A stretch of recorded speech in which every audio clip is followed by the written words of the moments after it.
Hello friends, welcome to my YouTube channel cooking journey with ફ્લેવરમાં આપનું સ્વાગત છે। તો આજે છે નવરાત્રિનો ચોથો દિવસ। તો આજે આપણે ચોથા દિવસ માટે ફરાળી થાળી બનાવીશું। તો ચાલો થાળી બનાવવાની શરૂઆત કરીએ। તો પ્રથમ રેસીપીમાં આપણે બનાવીશું રબડી। તો રબડી બનાવવા માટે મેં અહીં 1 લીટર ફૂલ ફેટ મિલ્ક લીધું છે, એને આપણે ઉકાળવા મૂકીશું। દૂધનો એક ઉકાળો આવે ત્યાં સુધી આપણે ફરાળી રોટલી બનાવવા માટે લોટ બાંધી લઈશું। મેં અહીં ફરાળી લોટ લીધો છે। લોટમાં આપણે સ્વાદ અનુસાર મીઠું નાખીશું। ત્યારબાદ 2 ચમચી ઘીનું મોવણ એડ કરીશું। મિક્સ કરીને આપણે રોટલીનો લોટ બાંધી લઈશું।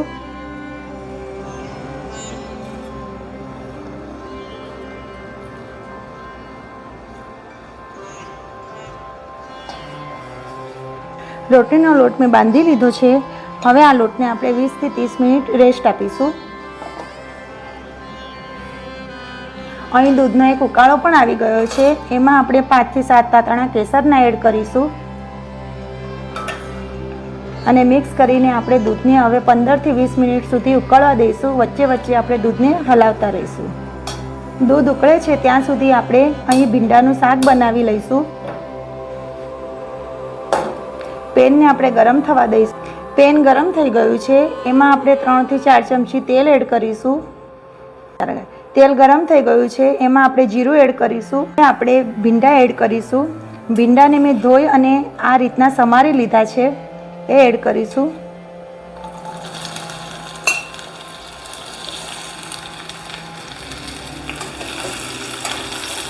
હવે ભીંડામાં આપણે સ્વાદ અનુસાર મીઠું એડ કરીશું। મીઠું એડ કરી અને હવે આ ભીંડાને આપણે ડીમ ગેસ ઉપર ચડવા મૂકીશું। ભીંડા ચડે છે ત્યાં સુધી આપણે બટાકાની સિંગદાણાવાળી સૂકી ભાજી બનાવી લઈશું। પેનને આપણે ગરમ થવા દઈશું। પેન ગરમ થઈ ગયું છે, હવે આપણે એમાં તેલ એડ કરીશું। તેલ ગરમ થાય એટલે આપણે એમાં જીરું એડ કરીશું।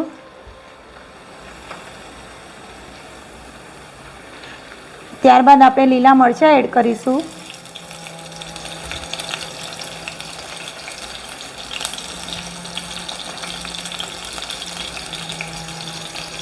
મીઠા લીમડાના પાન એડ કરીશું અને તલ્લી એડ કરીશું। હવે મેં 2 મીડિયમ સાઇઝના બટાકાને કટ કરી લીધા છે, એ એડ કરીશું અને મિક્સ કરી લઈશું।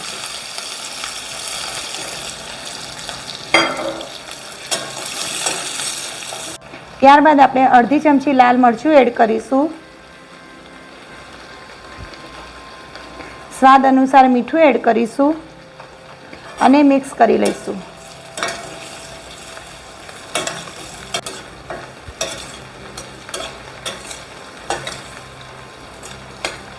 હવે આપણે એમાં સિંગદાણાનો ભૂકો એડ કરીશું। અહીં સિંગદાણાને મેં શેકી અને પીસી લીધા છે, એ એડ કરીશું।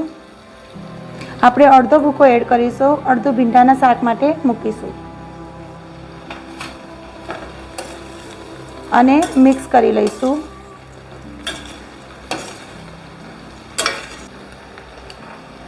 ત્યારબાદ આપણે એમાં લીલા ધાણા એડ કરીશું અને મિક્સ કરી લઈશું। બટાકાની સિંગદાણાવાળી સૂકી ભાજી બનીને તૈયાર છે। ગેસ બંધ કરી દઈશું। આપણે ભીંડાને જોઈ લઈશું, ભીંડા ચડ્યા છે કે નહીં। અહીં દૂધને ઉકળતા આશરે 10 થી 15 મિનિટ જેવું થયું છે, હજુ આપણે દૂધને ઉકળવા દઈશું। ભીંડાનું શાક ચડે છે અને દૂધ ઉકળે છે એટલી વાર આપણે રબડીમાં નાખવા માટે ખાંડ અને કાજુની પેસ્ટ બનાવી લઈશું। આ કાજુને મેં અડધો કલાક ગરમ પાણીમાં પલાળીને રાખ્યા છે।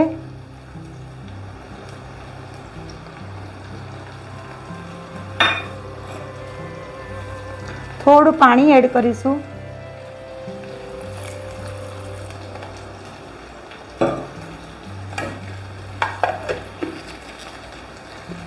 અને આની ફાઇન પેસ્ટ બનાવી લઈશું। રબડીને ઉકળતા 30 મિનિટ થઈ છે। હવે આપણે એમાં જે કાજુ અને ખાંડની પેસ્ટ બનાવી હતી એ એડ કરીશું। હવે આપણે રબડીને મિક્સ કરી લઈશું અને 10 થી 15 મિનિટ હજુ ઉકળવા દઈશું. રબડીમાં કાજુની પેસ્ટ એડ કરવાથી રબડીનો એકદમ ક્રીમી ટેસ્ટ આવે છે અને રબડી ટેસ્ટમાં પણ બહુ સરસ લાગે છે. તો મિત્રો, તમને મારી રેસિપી ગમતી હોય તો મારી ચેનલને સબસ્ક્રાઈબ કરો અને બેલ આઇકનને પ્રેસ કરો. ભીંડા ચડી ગયા છે.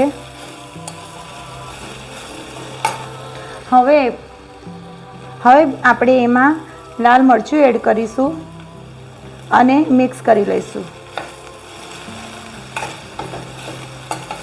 લાલ મરચું એડ કર્યા પછી આપણે ભીંડાને 5 થી 7 મિનિટ ચડવા દઈશું. ભીંડાને ચડતા 5 થી 7 મિનિટ થઈ ગઈ છે. હવે આપણે એમાં શેકેલા સિંગદાણાનો ભૂકો એડ કરીશું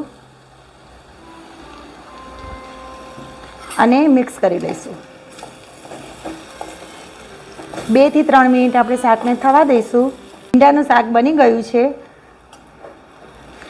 હવે આપણે એને બાજુ પર મૂકી દઈએ. રબડીને ઉકળતા પણ 30 થી 40 મિનિટ થઈ ગઈ છે. ખાંડ એડ કર્યા પછી આપણે રબડીને 20 થી 30 મિનિટ ઉકાળી છે. હવે આપણે એમાં એલચી પાવડર એડ કરીશું, પિસ્તાની કતરણ એડ કરીશું અને બદામની કતરણ એડ કરીશું.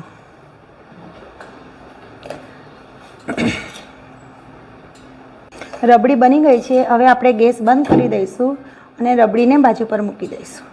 આ રબડીને હવે આપણે રૂમ ટેમ્પરેચર પર આવવા દઈશું. ત્યારબાદ આપણે 2 થી 3 કલાક માટે રેફ્રિજરેટરમાં મૂકી દઈશું ઠંડી થવા. લોટને આપણે 20 થી 30 મિનિટ રેસ્ટ કરવા માટે મૂક્યો હતો. હવે આપણે એની ફરાળી રોટલી બનાવી લઈશું.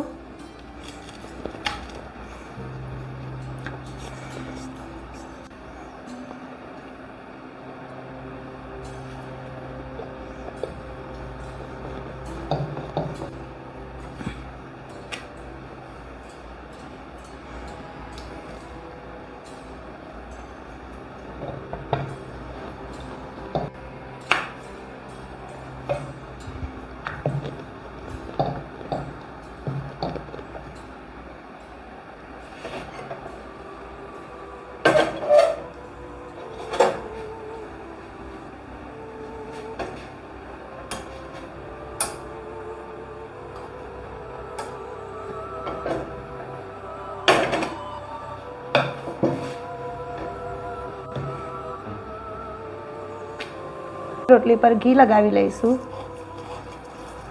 તો આજે ચોથા દિવસની ફરાળી થાળીમાં મેં બનાવ્યું છે સિંગદાણાવાળી સૂકી ભાજી, ભીંડાનું શાક, રબડી અને ફરાળી રોટલી. તો હવે આપણે થાળી સર્વ કરી લઈએ. તો ફરાળી થાળી બનીને તૈયાર છે.